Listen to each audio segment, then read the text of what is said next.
Just days after the failed coup in Turkey, President Erdogan declared a state of emergency. And that, of course, gave him some much stronger powers to clamp down on what he sees as opposition or extremism. Some people see it as the media and the education system. And so with that state of emergency declared, he's now using it, okay? So the first decree signed by Erdogan authorizes the closure of 1,043 private schools, 1,229 charities and foundations, 19 trade unions, 15 universities, and 35 medical institutions over suspected links to the Gulen movement. Turkish authorities also detained a nephew, that's Mohammed Said Gulen of Fethullah Gulen. In addition, we have the organizations. We have one of his family members finally being seized, which apparently hasn't happened before. Tens of thousands of others suspected of having links to the movement, including police, judges, and teachers, have been suspended or placed under investigation since the coup, which we had previously reported. But now it's gone beyond individuals to literally thousands of organizations, from medical to educational to charity organizations as well.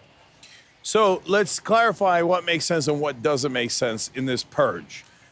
First of all, purges are usually not a good thing. Second of all, after a coup... Most recent movie I hear is not bad. I hear you. Yeah. I'll have to check out What the Flick to see if that's the case.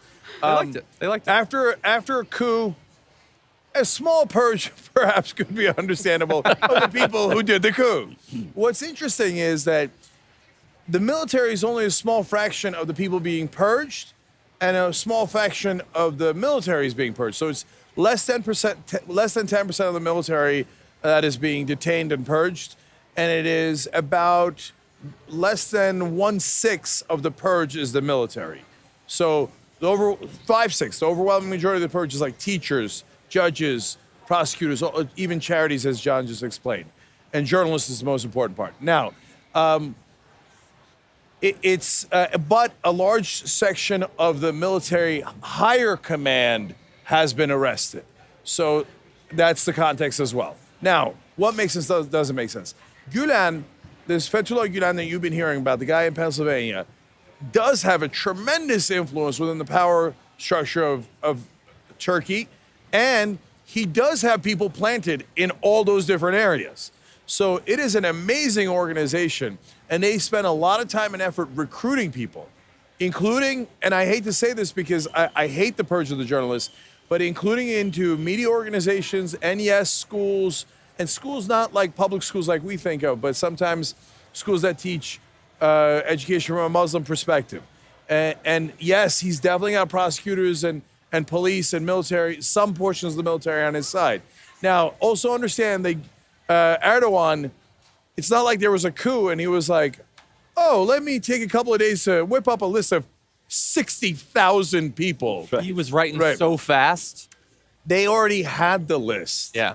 So it's really unclear what happened in the coup. It is one of the most confusing situations I've ever seen. But what is clear is Erdogan, the leader of Turkey, already had a list of people he'd like to purge. And after the coup, he's like, oh, well, look at this. Here's my list of 60,000 people. That's pretty convenient. Let's round them all up. So it doesn't mean that they weren't working against his government. Gulen, at this point, they used to be big-time allies. And they had a big rift a couple of years ago, and then they've been clashing. Gulen and his people have been working against Erdogan. That doesn't mean they were all traitors. So that's a coup is a different thing than I disagree with Erdogan and I'm working against him. But finally, is there also a little extra purge here?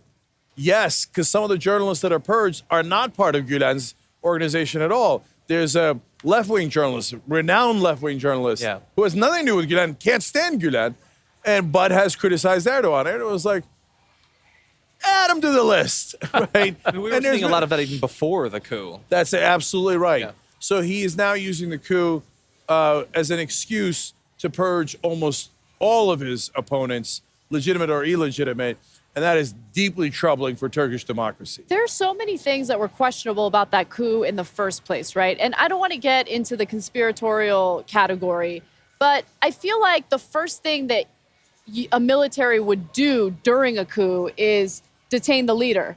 And why would you start a coup when Erdogan isn't even in the country?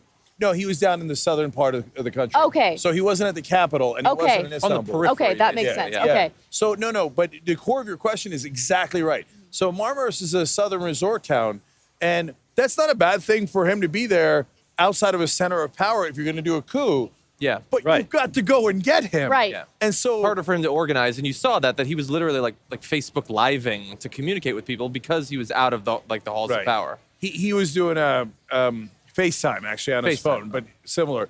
And then, but it gets stranger. There's only two sets of people they have not caught in this coup.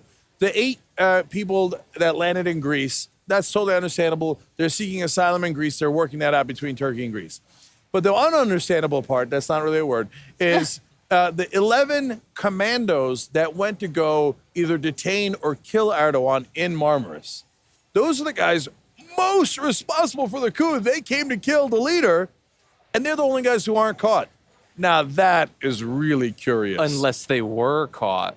Well, you've now got a list of 60,000 people you're detaining, firing, purging, but the main guys who were involved, you somehow couldn't catch them. That's beyond bizarre. That's almost the exclamation point on all of it, is that they weren't able to get those. And when I first heard about it, I think I heard about it from you first. When I first heard that part of it, I was like, well, clearly this was not a real coup. This was, or it was the worst coup ever. And that Erdogan knew that it was going to go the way it was going to go anyway, even if there were. But there's something to be said. There were people who were saying, well, he was outside the city. Way outside the city. It's the type of place that they leave from when they are being deposed.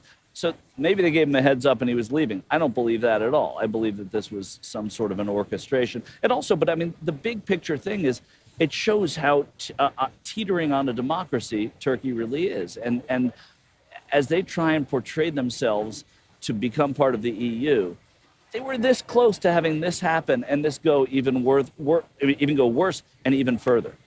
Yeah. So in terms of could it be a conspiracy, there's pros and cons to that. First of all, conspiracies in Turkey do happen.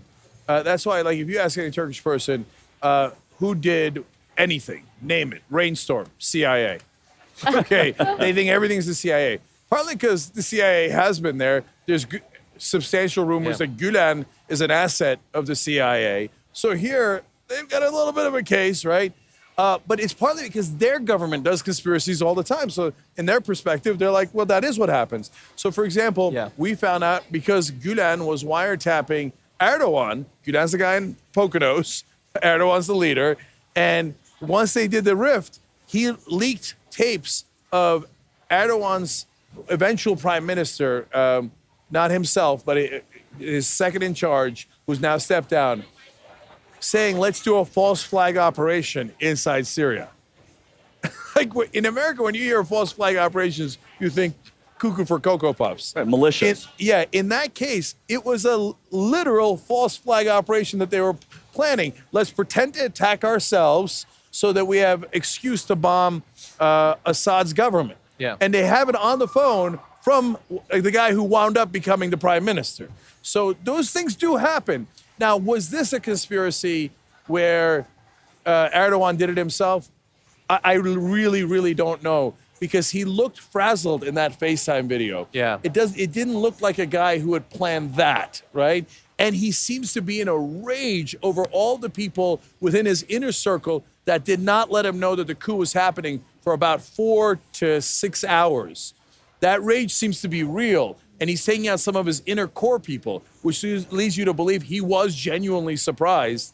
So it might be a mixture. It might be that Gulen didn't say go do the coup, but Gulen's supporters knew they were on the list because there was a list, and they panicked and they did a botched coup.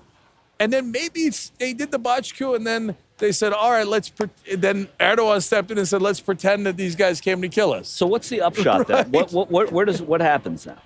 So the most important part is what's going to happen going forward. So it's a great question by Michael.